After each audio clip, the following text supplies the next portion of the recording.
So we're continuing the investigation of the second foundation of mindfulness, which is feelings, or vedanā. And in the last frame we explored how when we're not conscious of the vedanā, they tend to lead to reactions that condition the mind. So our reaction to pleasure tends to lead to this craving and clinging, this addictive tendency of the mind. Overlooking painful feelings tend to lead to this aversion, this aggression. And neutral feelings, when ignored, they lead to confusion, delusion, this ignorance. And we went on to see how mindfulness is the master key that actually illuminates this pattern of mind and starts to unwind it. That how when we can turn to feelings with mindfulness, these very same vedanā, they turn into the vehicle that we use on the path to liberation. And this inner alchemy begins to happen as we learn to abide in a direct and simple and clear knowing of what is present without reacting, without going into interpretation, without trying to control what is happening. And we've called this quality bare knowing, or clear seeing. And this is what the term vipassana means to. It's this deep seeing into the nature of feelings. And even more fundamentally, it's about discovering the, how would you say, the universal characteristics of all phenomena. This is summed up in the 3 marks of existence. And one of the first things we discover, usually when we learn to abide with feelings in this way, is their ever-changing, impermanent nature. How it's like almost like observing a dance where feelings they arise and they stay for a while, they express themselves, and then they pass away or they morph into something else. And I think we all know that this is the nature of feelings on some level, but we need to see it for ourselves, deeply experientially, not intellectually. And when we do, it becomes much easier to accept that this is their nature, that we can see how we can tolerate painful experiences, for example, knowing that there's no need to go into a fight or resist something that naturally passes away by itself. How this aversion simply strengthens this tendency of fighting and aggression in the mind.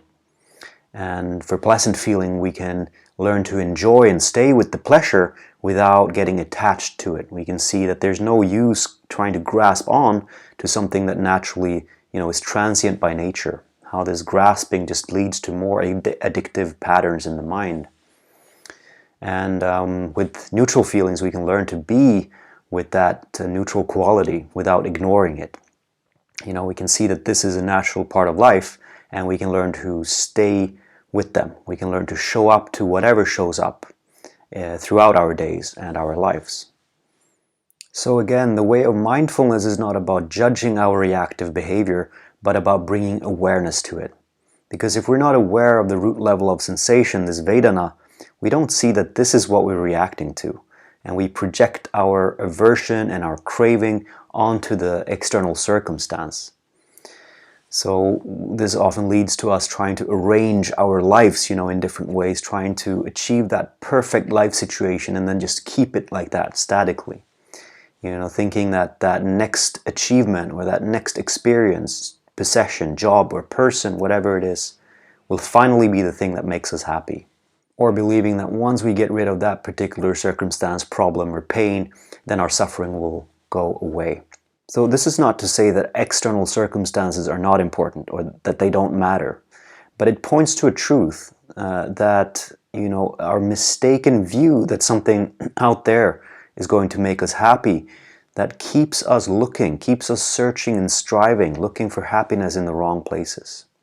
And through mindfulness, we begin to see that it's the vedanā that we are reacting to. That our craving and our aversion is actually not about that external thing or that external circumstance, but it's about the feelings that those things represent. And this is the beginning of discovering the truth of dukkha, or unsatisfactoriness. It's about coming to terms with the fact that nothing out there has the capacity to make us truly happy. And it's about coming to terms also with the fact that feelings are unreliable. We can't rely on having only pleasant feelings in our lives. The third characteristic has to do with recognizing the empty, selfless nature of feelings.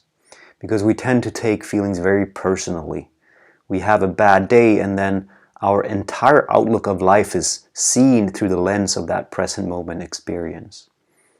So we identify with feelings, and something simple like an interaction not turning out the way we were hoping turns into, I failed. It's like a personal failure. I'm awkward. And this is how identification with feelings can lead to limiting beliefs. Beliefs about not being acceptable or being a failure, or somehow that there's something flawed deep in us. Mindfulness helps us see feelings in a new light. We can start seeing how feelings just simply arise and pass in awareness. There's nothing to hold on to. It's more like birdsong in a forest, right? These are impersonal happenings. Feelings are just feelings. There's nothing to hold on to. There's nothing to call my feelings. So feelings don't belong to anyone, and they certainly don't define who we are as a person. And this discovery, this realization of anatta, or no self, is not a philosophical idea. It's not something to believe, but something to experience. And when we do, oftentimes this grip that feelings have on us begins to loosen up, and we can let go. So when we don't have an experiential understanding of these truths, we're easily moved by the changing winds of our feelings. There's no equanimity or freedom. And we see this in children, for example. They are totally ensnared by their feelings. It's like the world is going to end if the toy disappears or if the mother is not available. They don't yet have this understanding of the impermanent nature of feelings. So you may think of yourself as a child and compare to today, that there is this maturation process happening, right? That over time, we gain experiential understanding, and we find more acceptance, more equanimity, and more wisdom to see that the ups and downs of life are just part of the journey. At least at times, and this is where the practice comes in, that through mindfulness practice, we strengthen this natural equanimity that we all have access to. And this capacity is the master key on the path of mindfulness. It is this stability of mind that enables us to have balance in the midst of it all, and to stay with whatever is, and we can begin to liberate the mind from these reactive patterns. So equanimity opens up freedom and space in the mind. And if you think about equanimity, it's a quality that has a certain taste to it. This points us to the next instruction in the path of mindfulness, which has to do with discriminating between different qualities of feelings.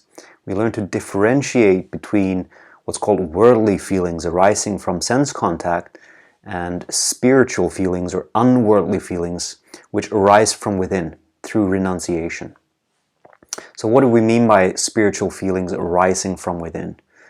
When we hear the word renunciation, we often think of some stark discipline of kind of giving up pleasure or enjoyment in the hopes of some future benefit or some gain in the future or something like this.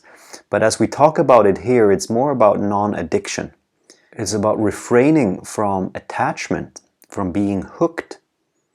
And the feeling tones that arise as a result of this, they have a very different taste to them, we might say. So let's return to the example of equanimity. This would be an example of a neutral spiritual feeling that arises when we let go of attachment, when we learn to just stay with this equipoise of the mind, this balance of mind. And this has a certain quality to it, right? It actually feels good, even though it's a neutral feeling. It often feels better than sense pleasure because it doesn't have this seed of ignorance and delusion like a worldly neutral feeling would. So in this way, we learn to discern and differentiate between different types of feelings And learning to discriminate between worldly and unworldly feelings turn out to be important because it points us to a new understanding of what happiness is and where it comes from. We recognize these spiritual feelings as arising from within, meaning that they are somehow part of our inner nature, our inner essence, and that from this point our search for happiness is turned inward, and it becomes more a matter of accessing what is already available within. And just as we use concentration practices, shamatha practices, to cultivate concentration and stillness in the mind, we use other practices called the Brahma Viharas to cultivate these wholesome and spiritual states of mind. And these practices are designed to help us access these innate feelings. And the practices include metta, loving kindness, compassion, empathetic joy, and equanimity itself. So to summarize, the practice is not to judge or fight our behavior. We're not striving to have, to avoid worldly feelings or to have only spiritual feelings. We're not avoiding pleasure. We stay in the world and we can enjoy what life has to offer. What we abandon is the attachment. And we do this through mindfulness, through bringing awareness and start illuminating the patterns of mind. And over time, this leads to various insights into the impermanent, unsatisfactory, and selfless nature of feelings, of all phenomena, but now we're talking about feelings.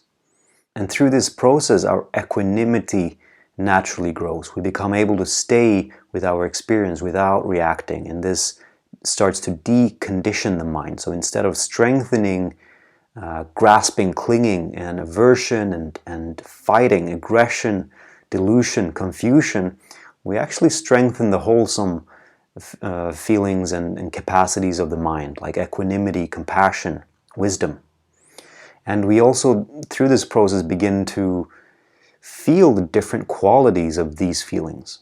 We learn to acknowledge and identify what we've called spiritual feelings, these feelings arising naturally from within. So we gain a different understanding of what happiness is and where to look for it, which enables more effective strategies for well-being. So it's a bit like planting a garden, right? It's about learning to differentiate between different types of seeds. So how to plant them, how to care for them, how to nurture the various plants. So through this discernment and clear seeing, we can be more intentional in what seeds we're planting and how to tend to them, how to cultivate the garden. And this, I think, leads naturally into the third foundation of mindfulness, mindfulness of the mind. And this will be the topic of the next frame.